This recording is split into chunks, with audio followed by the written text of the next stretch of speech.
So my wife got me to watch another one of her movies, and I can honestly say this time it wasn't terrible. While I cannot state enough that these are not my types of movies, I was a little surprised with this one. It doesn't use all the same tropes that this genre typically does. The main guy wasn't some super badass, the main girl wasn't some naive damsel pretending to be a girl boss. The two main characters in this movie are Rule and Shaw, or Casper as he calls her.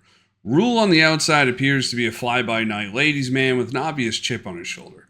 He's a tattoo artist who is legitimately passionate about his craft.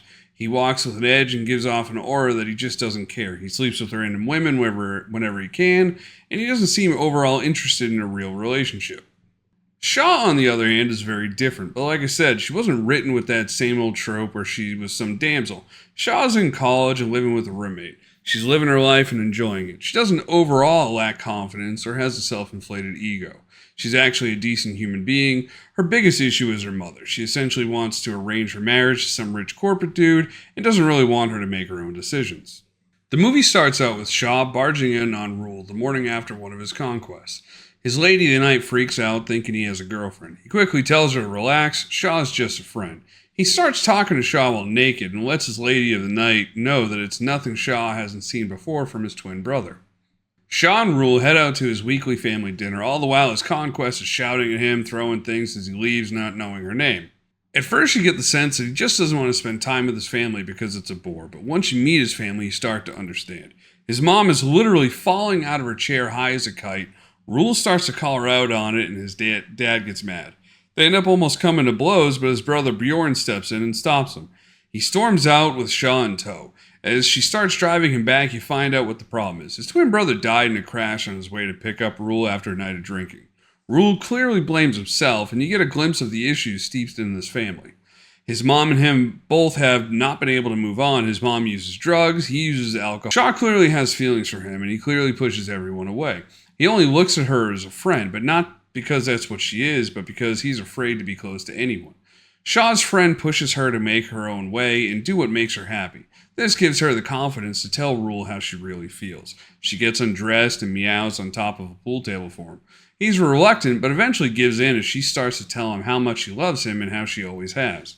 She wakes up the next morning to his brother Bjorn eating at the table. Rule and her start off a little rocky, but he warms up to the idea and they get serious.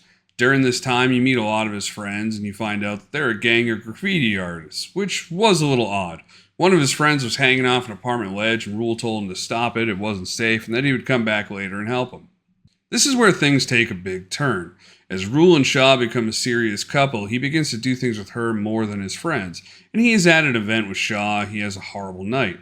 Shaw's mom isn't happy he is there, and she wants Shaw to marry some rich guy. This causes tension between the couple, and just as things are rising, he gets a call to say his friend fell and is in the hospital. Like with his brother, this is something he blames himself for. Except this time it's not just him. He also blames her. If he wasn't with her, he would have been there for his friend. This causes them to agree to take a break. Rule withdraws and cuts off communication with Shaw. He ends up hooking up with some skanky chick that came into his shop.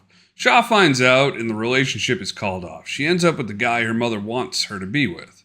As time goes on, they both begin to miss each other more and more. It gets so bad, Shaw ends up calling Rule and leaving him a message about how much she misses him. Her new guy hears this and isn't too pleased.